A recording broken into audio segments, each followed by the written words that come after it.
Bienvenue dans cette deuxième vidéo sur les oiseaux du Costa Rica. Je vais vous apprendre maintenant à comment observer les oiseaux, comment les identifier et comment utiliser les jumelles.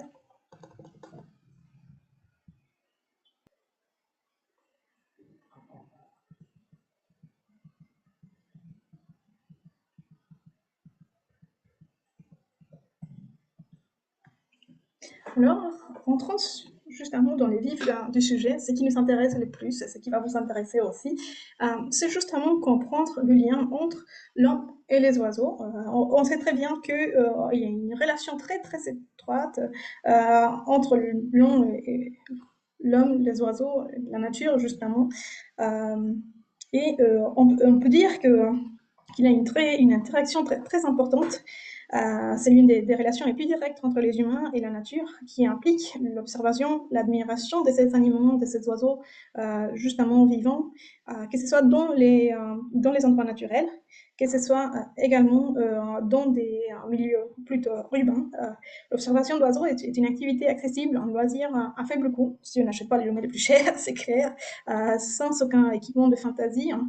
On peut observer la nature quand on se promène dans des parcs nationaux, juste comme ça, que ce soit pour les entendre, pour avoir le plaisir indéniable au niveau audiovisuel, ou justement pour pouvoir écouter avec nos oreilles ou pouvoir regarder avec nos yeux, surtout au Costa Rica, maintenant que j'ai quitté le Costa Rica pendant quelques mois, ou déjà quelques années, je me rends compte à quel point on était vraiment riche et à quel point observer les oiseaux me procurait une tranquillité, une paix et une joie justement indescriptible. Euh, on, peut, on peut faire ça en tant qu'une récréation facile à démarrer. Et tout ce dont on a besoin, comme je vous ai montré, c'est juste un guide d'oiseaux, une petite paire de jumelles pas très chère, c'est pas vraiment nécessaire. Euh, et, mais comment observer les oiseaux? Qu'est-ce qu'il faut faire? Que faut-il observer quand on regarde un oiseau? Tout d'abord, il faut avoir les conditions d'observation, justement les bonnes conditions. C'est important. Les oiseaux sont très actifs. Par exemple, si on veut regarder un oiseau, il faut qu'on le fasse soit au lever du soleil, hein, c'est bien, ou au coucher du soleil. Si on va vers midi, on aura moins d'activité. Voilà. Donc moi, ces jours-là, j'étais toute contente quand j'étais avec mal en vue. Euh, je l'ai prise, puis j'ai pu regarder plus de 100 et quelques d'oiseaux. C'était un rincon de la Vieja, donc j'ai eu beaucoup de chance. Et en général, quand j'ai envie d'observer des oiseaux, je me lève très tôt, plutôt entre 6h30 du matin jusqu'à 9h du matin, je m'arrête vers 10h30, et après je recommence si nécessaire vers 16h30 jusqu'à 18h plus ou moins. Euh, on dit justement que l'avenir ornithologique appartient donc bien à ceux qui s'y lèvent tôt. Hein. Puis, il faut aussi connaître un peu ce qui est la topographie. Il faut connaître la taille des oiseaux. Il faut savoir quelles sont les parties d'oiseaux. C'est important pour pouvoir le regarder. Comment les identifier. Donc, on peut s'entraîner, par exemple, qu'est-ce qu'un manteau, qu'est-ce qu'un régime, quelle est la silhouette d'oiseau. On peut aussi faire attention, pas seulement à la taille, mais aussi à la coloration et aux caractéristiques visuelles. Nous avons la chance d'avoir des oiseaux très très colorés et justement parmi les oiseaux les plus brillants du monde avian. Et le rôle de cette coloration n'est pas vraiment pour qu'on le regarde, c'est aussi justement une manière de pouvoir observer et identifier les espèces. Chaque plumage va avoir également une caractéristique spécifique qui va nous aider. Donc, ce sont ce qu'on connaît comme les traits de terrain. Et on doit chercher le contraste entre le dos et la tête, s'il y a des raies sur des flancs, s'il y a par exemple des couleurs dominantes, ça c'est très important. Il faut regarder également la silhouette, les parties un peu déplumées, s'il y a des motifs, s'il y a des marques, s'il y a des sourcils orbitales, tout ça, ça va nous aider. Et on peut aussi comparer la taille plutôt avec les oiseaux qu'on connaît déjà. Quelle est la taille d'oiseau qu'on regarde par rapport à un merle, à un gibier? Comment est-ce qu'on peut différencier ceci? Donc, aussi, quelle est la taille par rapport à un colibri? Alors, on peut voir aussi. Et on peut se poser des questions. Comment est son bec? Quelle est la forme de sa queue, quand on parle de la silhouette plutôt? Quelle est la forme de ses ailes pointues, arrondies? Comment vole-t-il aussi, quand on voit une silhouette dans le ciel? Est-ce qu'il va en ondulant comme les toucans? Est-ce qu'il va tout droit comme certains pics ou est-ce qu'ils veulent comme un trogon par exemple? Quel est son comportement? On peut aussi se demander où il vit. Est-ce qu'il vit à côté d'une rivière? Est-ce qu'il y a quand l'oiseau chante, est-ce qu'il chante en haut? Est-ce qu'il chante en bas, à d'une branche? Tout ça c'est important et aussi connaître la voix. Quel est le cri qui va faire l'oiseau pour attirer l'attention et pour revendiquer son territoire. Ceci va justement nous permettre de mieux comprendre et de mieux observer les oiseaux. Et puis, il faut faire attention aux pièges, surtout en ce qui concerne les plumages et les couleurs, parce que des fois, lorsqu'on voit un oiseau dans une position spécifique, des fois on les voit à l'ombre et c'est pas la même couleur. Les colibris, par exemple, ils sont une couleur qu'on appelle comme l'iridescence, et là, ça va changer selon l'éclairage, la lumière, etc. Puis, après, il faudra aussi savoir. Donc là, je vous ai mis la topographie d'un oiseau parce que les ornithologues ou les personnes qui observent des oiseaux, aussi des amateurs, c'est plus facile de parler dans une langue qui est strictement pour les oiseaux. Connaître par exemple que tout derrière l'œil, on a justement les parotiques, on a la nuque. Quand on parle du dos d'oiseau, il y a différentes parties qui vont finir sur le dos. On a les manteaux aussi. Les croupions, c'est par exemple, on a des oiseaux qui ont une couleur très très rouge juste avant la queue. Ça, il faut le connaître. On a les montants, la gorge, l'œur, qui est juste les petites cires qui se trouvent au-dessus de l'œil, on a la poitrine, les flancs, les ventres, les cuisses, et les différents noms pour les ailes, l'ola, les couvertures marginales. Donc, tout ceci, vous pouvez le voir plutôt ici. Et on peut dire par exemple, ah, tel oiseau a une calotte rouge, a un front vert, a un menton brun. De petites choses comme ça, les cuisses comme des mannequins, les cuisses des mannequins, des fois ils sont juste les cuisses blanches ou oranges. Tout ceci va nous permettre de mieux identifier les oiseaux. Et je vous ai dit, et c'est ça mon grand plaisir, c'est principalement de vous apprendre le nom des oiseaux de notre pays. C'est pour ça que je fais cette vidéo. Vous le savez très bien, le Costa Rica occupe un tout petit territoire qui se trouve dans l'isthme centra-américain, qu'il est partagé entre basse-terre et haute plateau, et qui a une chaîne de montagnes qui divise le pays en deux versants. Ça, vous le connaissez déjà, on en a parlé. Et que, heureusement, on a un pays qui est bordé par la côte Pacifique et la côte des Caraïbes, avec un climat tropical, humide plutôt au sud, sèche plutôt au nord, et qu'il s'agit d'un pays avec un relief impressionnant, ce qui va expliquer justement le mosaïque des milieux bioclimatiques que nous savons. Nous savons des différents climats de très courte distance. Tout ceci va plaire aux oiseaux, en plus de 935 espèces que nous avons. Nous savons plus de 80 familles différentes. Après, voyez pas seulement les touristes, vous-même. Et voilà pourquoi le Costa Rica devient l'une des top destinations. On est dans les 5 pays, 5 meilleurs pays du monde pour l'observation d'oiseaux. Et je commence par les grands tinamous. J'ai mis ce oiseau parce qu'il s'agit d'un oiseau qui est rare. C'est vraiment un palyonètre, c'est-à-dire il est cousin des autruches, des émeus actuels. Il est disparu dans de nombreuses régions parce qu'il était chassé par sa chair. C'est un oiseau assez grand, on pourrait dire comme une petite poule, justement, et on l'aperçoit rarement. Mais il s'agit d'un des oiseaux qui chante le mieux. Quand les oiseaux sont cryptiques, comme ça, s'ils sont pas très colorés, ils vont très très bien chanter des fois. Puis nous avons les grands contrastes rouvrins. C'est un oiseau qui va mesurer, donc il y a une différence entre mâle et femelle, mais entre 78 et 92 cm de longueur, qui peut peser jusqu'à 5 kg. Donc il est assez grand, il a été chassé, mais il s'agit justement l'un des plus grands des crassidés. On a 5 espèces de crassidés au Costa Rica. Ils présentent un dimorphisme sexuel. Quand je parle de dimorphisme sexuel, je vous apprends ces mots parce que c'est important pour comprendre. C'est la différence qu'il y a morphologiquement, visiblement, entre un femelle et une femelle et un mâle. Donc ici, le mâle, il est tout noir. La femelle de la même espèce sera plutôt brune. Et il vit principalement, comme vous les voyez, plutôt par terre, seul. des fois il est en couple, des fois il est avec les petits. On a l'aninga d'Amérique, c'est un oiseau, un ninga ninga, c'est un oiseau aquatique la famille des Anguidae qui vivent dans les parties les plus chaudes du continent américain. Moi, j'ai mis ces oiseaux parce que on m'avait appris, j'avais des clients brésiliens qui m'ont dit qu'un ninga, une fois qu'ils étaient avec moi lors d'un voyage ornithologique, ils m'ont dit qu'il s'agissait d'un nom du Brésil, la langue tupi, et ils les connaissent là-bas comme l'oiseau diable ou oiseau serpent. C'est un oiseau qui va mesurer entre 80 cm. Il va peser 1 kg et quelques. C'est plutôt un oiseau piscivore avec un très long cou qui va utiliser des fois, on le voit de loin, qui va utiliser justement pour pêcher. Contrairement au canard, c'est un oiseau qui n'est pas en mesure d'imperméabiliser ses plumes.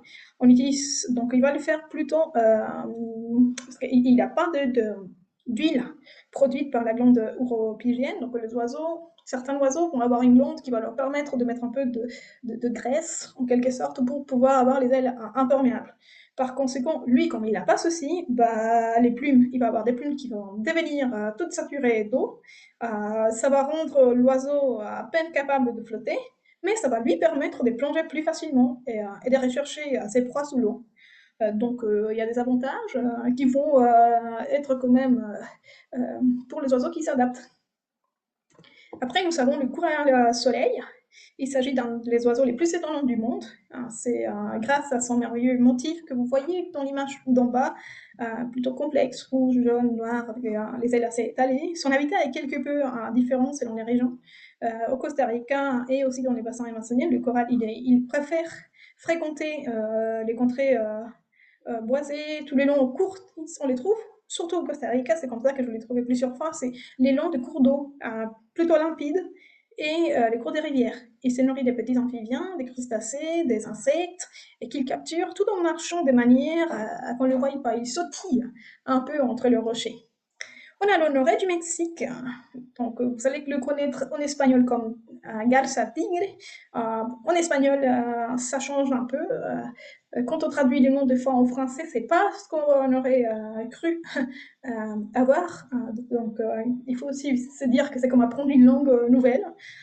Cet oiseau, il fait partie des ardéidés. Ce sont des oiseaux de taille moyenne, très grands, comme l'aniga avec un long cou, des longues pattes et un long bec. Et le cou est justement replié plutôt en S, comme on le voit sur cette photo au repos. Et on voit les tendre comme le plus long. Donc, c'est un oiseau un peu cryptique, donc ça c'est plutôt un juvénile que j'ai mis sur cette photo. L'adulte il va être plutôt gris avec moins de rayures que celui-là. Les pattes sont tendues vraiment en arrière quand ils volent, est utilisé par l'aniga comme un poignard. C'est l'une des caractéristiques des oiseaux qui se nourrissent des poissons, des piscivores. Et au Costa Rica, on compte de 19 espèces d'ardéidés ou des garzas, des hérons honorés ou autres. Et ils sont des oiseaux, des fois coloniaux, qui vont se reproduire en groupe, des fois, mais ce ne sont pas tous les oiseaux qui vont faire ceci. Après, nous avons les spatules rosées, l'une de mes préférées. C'est un grand échassier rose de la famille des ibis, qu'on connaît comme la famille Treskiornithidae, qui, pour se nourrir, va feuiller dans l'eau à l'aide de son grand bec en forme de grandes spatules plates. C'est pour ça qu'on le connaît comme spatule. On peut l'observer dans des différents habitats d'eau douce et d'eau saumâtre un peu profonde, des fois aussi dans l'eau salée. Au Costa Rica, on les trouve dans les forêts des palétuviers, principalement dans la mangrove, et dans d'autres zones côtières, justement, ou même dans des terres. Quand on les trouve dans les terres, c'est plutôt dans les champs d'Eri que je l'ai vu, principalement. Et c'est des oiseaux qui vont former une colonie de nidification, et des fois, ils sont accompagnés par des cormorans ou d'autres ciconiformes. Et des fois, on les voit, en tout cas, moi, je les voyais, j'habitais à Bicrava de Opal, et quand j'étais là-bas, des fois, je voyais la migration des spatules rosées, c'est pour ça que je l'adore, qui passaient accompagnés des fois d'autres oiseaux de la même famille, et qui traversaient les îles en forme de V, en fait. Ils formaient comme un groupe, un peu comme les canards quand ils migrent. Et voilà, les jabiru d'Amérique. Euh, les personnes francophones qui voyagent beaucoup en Afrique, c'est des personnes qui deviennent tellement contente de voir un jabiru parce que c'est l'un des oiseaux emblématiques de l'Afrique et on le trouve au Costa Rica, mais bien sûr, c'est une autre espèce. Les jabirus métériens est un peu, euh, un peu faible.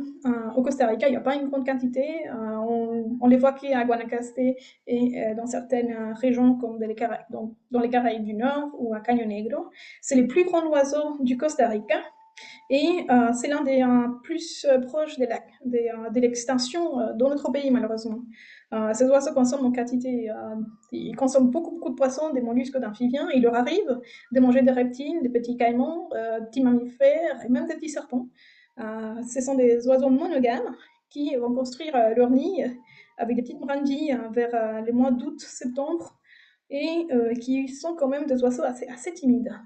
En espagnol, on le connaît aussi comme Galan sin Ventura, et on disait à Guanacaste, je m'en souviens à chaque fois que je le voyais et qu'il y avait des personnes qui étaient là, ils me disaient, hein, on l'appelle Galan sin Ventura parce que c'est comme s'il y avait une personne avec une écharpe rouge et habillée. Justement, c'est un oiseau tellement grand, il fait plus d'un mètre. Donc plus un mètre 40, donc imaginez-vous si on les voit dans, dans, dans les champs de riz ou autres. Après, nous avons la jacana du Mexique. Tel que vous les voyez, c'est un oiseau à l'allure très gracieuse. Deux fois, il y a des gens qui disent que ça ressemble aux poules, mais que c'est un oiseau qui va fréquenter les marais, le lac, les étangs des terres tropicales. C'est un oiseau qui se nourrit d'insectes, d'invertébrés, des graines cueillies dans l'eau flottante. Et la femelle va pondre quelques œufs marqués du noir et du brun. Les mâles, comme chez les autres jacanas et certains autres échassiers, comme le phalaphore, prennent la responsabilité de l'incubation avec deux œufs en dessous de chaque selle. Donc, et on dit que les femelles sont polyandres et ils peuvent avoir plusieurs mâles pour elles. Donc, c'est pas. On a un groupe de femmes ornithologues, observatrices d'oiseaux au Costa Rica, qui ont pris ce nom, le nom de ce oiseau, jacana, pour parler un peu de leur émancipation féminine. Vous pouvez chercher sur Facebook ou autre. C'est des femmes. Normalement, l'observation d'oiseaux était plutôt restreinte. C'était principalement pour les hommes. À Costa Rica, les femmes se sont organisées. Je faisais partie de ce groupe avant de quitter le Costa Rica. Ça fait longtemps que je n'y suis pas. Mais c'était justement des femmes qui voulaient partager leur amour pour les oiseaux, qui font aussi du matériel pour les écoles ou autres, pour apprendre aux autres à aimer, à apprécier les oiseaux. On dit que comme cette fois, c'est pas vraiment la femelle qui fait tout le travail, mais le mâle, ben, elles se sont appropriées de ce nom pour leur groupe d'observatrices oiseaux. Après, nous savons les Sarcorynphes rois, ou Sarcorynphus papa. C'est un oiseau impressionnant. Donc, je ne vous ai pas dit, mais la majorité des photos que vous allez voir sur cette présentation sont des photos à moi. D'autres sont prises de sites qui s'appellent eBird. Alors, je vous ai mis tout à la fin dans les références bibliographiques où vous pouvez chercher des informations sur les oiseaux. Mais bon, ça, c'est une photo que j'ai prise il y a quelques années en arrière. Moi, j'étais complètement surprise. C'est un oiseau de très grande taille. Il est peu commun, il vit dans les forêts tropicales, surtout dans les basses terres, dans les régions plutôt sauvages. Il n'aime pas les endroits où il y a trop d'humains, donc je l'aime bien. Il n'est pas très sociable, celui-là.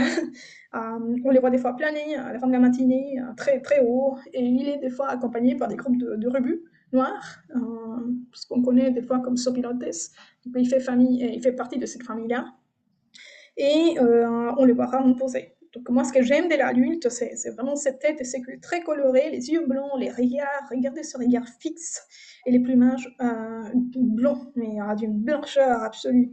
Donc c'est incroyable. L'immature, le juvénile, il est plutôt noir, donc on ne voit pas ces marques chez le petit. Et lui, il se nourrit principalement des charognes de la forêt. Des fois, il le fait à l'aide d'autres voitures, des fois, il ne le fait pas. Il mange surtout justement des grandes carcasses. Et quand il va manger, il a fait fuir les autres surubus, les autres oiseaux de côté. C'est pour ça qu'on appelle le cerf comme un fort roi, parce qu'on dit que c'est lui qui va se servir en premier. C'est lui qui va manger en premier, après il laisse les restes pour les autres. Mais lui, c'est le grand roi de la forêt.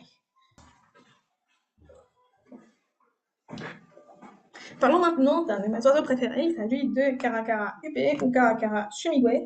Il est présent dans la vallée centrale, il est présent partout au Costa Rica. C'est une espèce de rapace de grande taille de la famille des falconidae qui réside dans toute l'Amérique du Sud et l'Amérique centrale. Il s'agit d'une espèce opportuniste. Il se nourrit principalement d'arthropodes, des coléoptères, des fois des mammifères aussi, mais principalement des carcasses. En espagnol, on appelle les caracaras, les groupes de caracaras, on les appelle quebrantahuesos, ou des oiseaux qui cassent l'os de ce qu'ils mangent. Des fois, ils montent dans les ciels, très très haut, et puis ils laissent tomber l'os justement pour manger la moelle qui est à l'intérieur. Donc c'est très très intéressant. Et puis, donc ça c'est encore l'une de mes photos. Puis cette photo, je l'ai prise en avril. J'ai eu l'opportunité de trouver cette chevêchette brune, Glaucidium brasilianum. Je l'ai entendue tout d'abord parce qu'elle chante assez fort. C'est un oiseau qui est active pendant la journée et des fois le soir aussi, qui fait beaucoup de bruit, donc ça attire l'attention. C'est un oiseau de la famille des Strigidae qui vit dans les continents américains. Toute petite, hein, pas plus que 15 cm. Son plumage, comme on le voit, lui permet justement de bien se camoufler grâce à son brun et à son blanc rayé. Et il y a deux petites taches sombres claircées sur la nuque qui simule des yeux. Donc, deux fois, quand on les voit, on voit sa nuque, on voit son derrière, on pense qu'elle est en train de nous observer et puis qu'elle nous observe tout le long, mais c'est pas vrai. Ceci est justement des fois pour faire fuir les prédateurs. Et puis, nous avons le colibri un cygne. Je vous ai déjà mentionné que le Costa Rica compte 53 espèces, 53 voire plus espèces de colibris réparties dans tous les pays, principalement dans les terres en moyenne altitude et plutôt plus haut. On sait que les colibris peuvent faire battre leurs ailes dès 60 fois par seconde. Ce sont des oiseaux qui vont se nourrir des nectars des fleurs, qui vont manger minimum 3 à 4 fois bon, leur poids corporel par jour. Donc imaginez-vous, c'est comme si vous mangez votre poids par jour. C'est incroyable.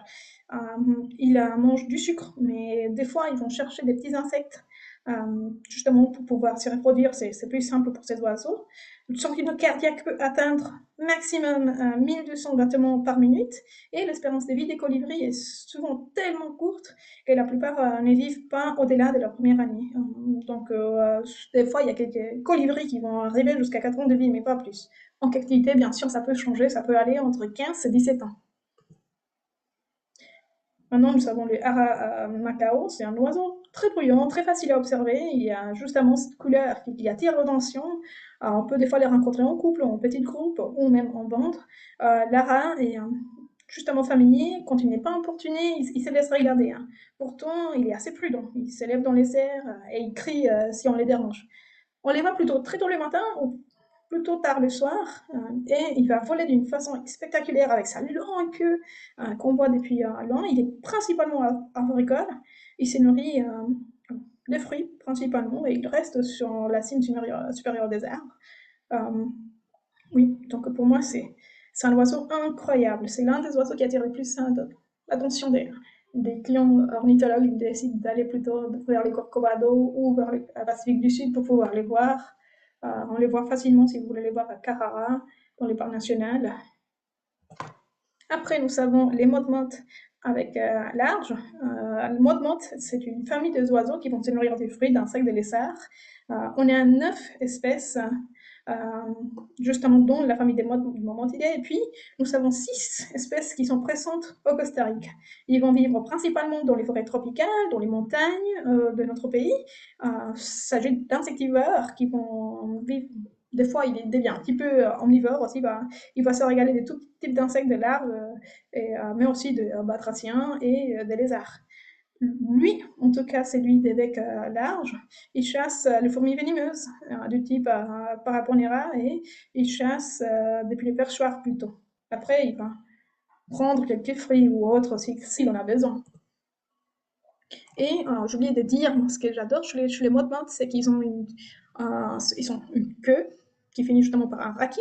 Des fois, ils utilisent la queue comme un pendule pour attirer les insectes dont ils vont se nourrir. Après, nous avons les mannequins à col blanc. Je vous montre une petite vidéo parce que toute l'espèce de mannequin justement du monde, la majorité vont faire une sorte de legs, c'est-à-dire une danse. Euh, et on a les mannequins d'oiseaux de tropicaux, qui sont environ 9 espèces au Costa Rica. Ils sont reconnus principalement par la forme arrondie. Les mâles sont des couleurs très très vives, les femelles sont vraiment cryptiques, elles n'ont pas beaucoup de couleurs. Ils vont avoir ces cortèges dont je vous parle, qui est connu comme lek en français. Et c'est un cortège très élaboré qui va avoir justement du son, des danses. Euh, Ce sont des mouvements très rapides. Vous allez les voir avec la vidéo. Et ils vont produire des chocs de plumes. Et en même temps, ils vont faire des vocalisations comme.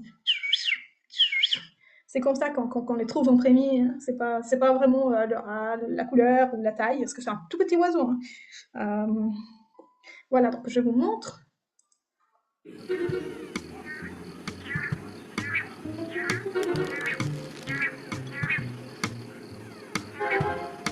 Donc, au lieu de se battre entre eux, les oiseaux, ils vont se dire, oh, tiens, on va faire un groupe de danseurs.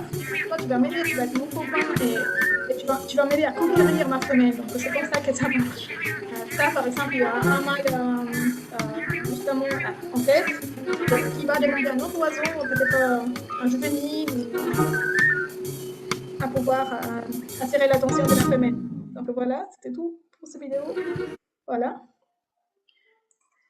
Après, nous avons, on va parler, bien sûr, je ne vais pas oublier les toucans de notre pays, hein, je vous parlerai des toucans du Costa Rica. On est très riche en toucans. On a 6 espèces de toucans dans notre pays. Celui-là, c'est le toucan acarène. Il se déplace deux fois en groupe de 6 à 12 adultes. Et ils aiment bien, pour dormir, utiliser des trous creusés dans les troncs. Et des fois, ils peuvent s'entasser l'un après les autres dans une seule cavité. Donc, ils peuvent avoir 6 toucans qui dorment sur un tronc d'arbre, par exemple des palmiers. Et pour faire ceci, ils ont une technique incroyable. Donc, pendant le sommeil, il va poser son bec. Au lieu de dormir vers le bec des vents, il va mettre le bec derrière. Et puis, il va relever un peu sa queue. Et il va former aussi une sorte de dos, justement, tout petit. Il va se faire tout petit pour mieux dormir et pour avoir occupé le moins d'espace. Ce sont des toucans qui vont se nourrir également en groupe, qui vont voyager d'arbre en arbre, justement pour pouvoir se nourrir. Lui, il fait un bruit intéressant, il fait plutôt comme une grenouille, il chante. Ça, c'est son bruit, des fois on l'entend de loin. Puis nous avons les toucans tocards qui s'adaptent à une grande variété des paysages, des plaines tropicales, des versants, des montagnes tropicales, des fruits humides. Il va un peu partout celui-là, et même dans les vieilles forêts secondaires. Lui, il aime tout, les forêts des galeries, les plantations. C'est l'un des plus faciles à trouver. Et il chante. On peut aussi le reconnaître de loin grâce à son chant. Il a un comportement particulier, lui. Il a un vol très gracieux. Il adopte une démarche. Des fois, il sautille maladroitement quand il va se nourrir.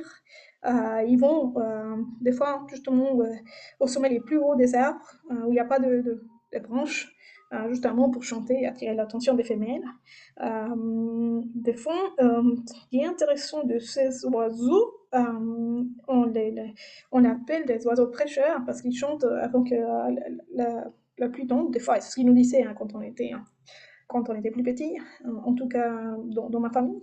Et ce sont des oiseaux qui peuvent faire du bruit pendant longtemps. Ils vont également se nourrir un peu de tout. C'est un oiseau qu'on a vu une ou deux fois se nourrir même des petits rongeurs. Il est un peu omnivore, il va tout manger, en tout cas les fruits, les insectes. Mais il a il chasse un peu tout, il se nourrit de tout. Et puis, des fois, il mange même les fleurs ou des fois des termites, des chenilles, des petits mammifères. C'est ça qu'on a vu qui m'a impressionné une fois où j'ai fait une photo de ce toucan en train de se nourrir d'un tout petit bébé singe hurleur. Ça peut arriver, c'est très très rare, mais ça arrive. Des fois, je l'ai vu aussi manger d'autres oiseaux, des lézards et même des serpents.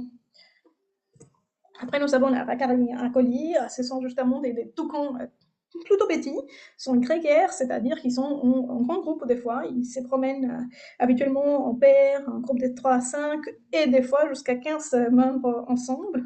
Ils cherchent de la nourriture également en groupe, on les voit des fois vivant ils adorent les bananiers et les fruits. Il s'adore aussi des goyaves, des palmiers. Donc, ils ne négligent rien. S'ils doivent se nourrir, ils vont tout manger aussi, principalement quand il y a des femelles qui sont dans la période de nidification.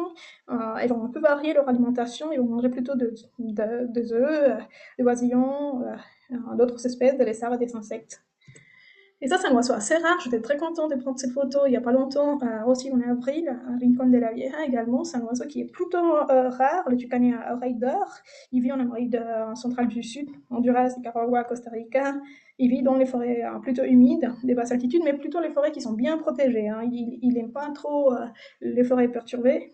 Donc, c'est l'un de mes préférés, hein, parce qu'il est très rare à voir. La Raxarie de Francius, c'est l'un des oiseaux avec les becs les plus colorés que nous savons. Il est similaire à la Raxarie aqualie qu'on a vu avant, mais on les trouve principalement au Pacifique du Sud. Et on peut le différencier grâce justement à la couleur de son bec. On dit qu'il est endémique de l'Amérique centrale, donc particulièrement du Costa Rica et du Panama. C'est une espèce semi-montagneuse qui vit dans les forêts humides, mais qui ne monte pas à plus de 5500 mètres. Il est commun plutôt dans le sud, on ne les voit pas au nord, on ne les verra pas. C'est un oiseau qui erre un peu dans la canopée, qui se nourrit également des insectes. De fois, on voit 5, 6 ou 7 ensemble. Et puis les tucaniers émeraudes, c'est un oiseau tout petit, c'est en tout cas de la plus petite taille qu'on le voit. Le mâle, il est un peu plus grand et lourd que la femelle.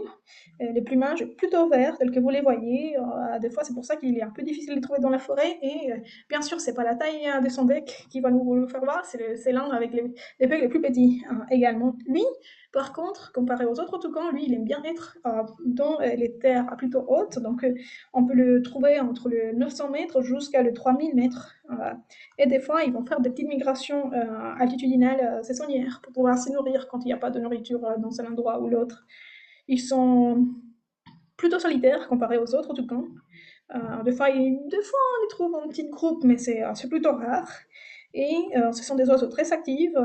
Et ils ont justement ils vont manger des graines et puis ils vont les jeter par-ci par-là grâce à leur déjection. Donc, c'est des oiseaux qui sont très importants pour la nature parce qu'ils vont disperser des graines et des plantes. Et bien sûr, moi, je suis une grande fan de la famille des Tropidés, qu'on connaît en espagnol comme Tangaras. C'est une famille des passereux avec beaucoup de genres différents. Donc, on a plus de 400 espèces dans le monde entier. On a des calistes, des organistes, entre autres, on a les dagnis, les guillis. Donc, si vous dites ce nom-là aux ornithologues, ils vont devenir fous parce qu'ils adorent ces oiseaux. Celle-ci, c'est la caliste tiquetée. Elle préfère plutôt la forêt humide. Et la forêt montagneuse, on les trouve principalement San Gerardo de Dota, Monteverde et ces endroits. On a la caliste safran aussi, qu'on peut voir plutôt vers San Gerardo de Dota. Et c'est un oiseau qui aime les habitats un peu comme la caliste chiquetée. Et ça, c'est les Tangara vermillon. C'est un oiseau qui migre, qui vient plutôt depuis les États-Unis et qui changé de nom, on les connaît comme Pyranga vermillon. Avant, c'était un Gara vermillon, mais qui font maintenant partie de la famille des Cardinalidae. Avant, c'était dans la famille Tropidae, mais bon, je l'ai laissé là parce que c'est un oiseau qui partage les mêmes caractéristiques d'autres oiseaux. Et il hiverne plutôt en Amérique centrale et il niche plutôt aux États-Unis. Et bien sûr, je ne pouvais pas oublier ces fameux giguiros, ces fameux merlefeuves. Apparemment, c'est seulement les mâles qui vont chanter, et juste avant et pendant la période d'anification, il va délivrer des vocalises, mais avec force, il chante trop bien. C'est un oiseau qui va choisir un peu ses partenaires grâce à son chant. Donc le mâle, il va tout donner pour attirer les femelles. Mais la femelle, elle est plutôt discrète. Elle devient plutôt discrète pendant l'incubation. Donc des fois, on l'entend chanter beaucoup pendant la saison pour attirer les femelles, la saison reproductive. Mais après, il se calme pour ne pas attirer l'attention une fois que les petits sont nés. Le merle, justement, sont importants. On l'a déclaré comme oiseau national du Costa Rica. Et on dit que son nom vient de la langue Wetar, l'une des communautés autochtones dont je vous ai parlé dans une autre vidéo. Et il dit que justement, il appelait Jigwillow parce qu'il s'agissait d'un très beau chant. Pour eux, ça semblait un peu à Tikwi, Chikwiro, Chikwi, et puis ça a changé avec le temps. Et puis, alors j'espère que vous avez aimé cette présentation, j'espère que vous allez apprendre quelques noms d'oiseaux et que vous allez pouvoir les identifier, que cette vidéo vous a servi à apprendre à vous justement le vocabulaire nécessaire et je vous souhaite une très bonne continuation.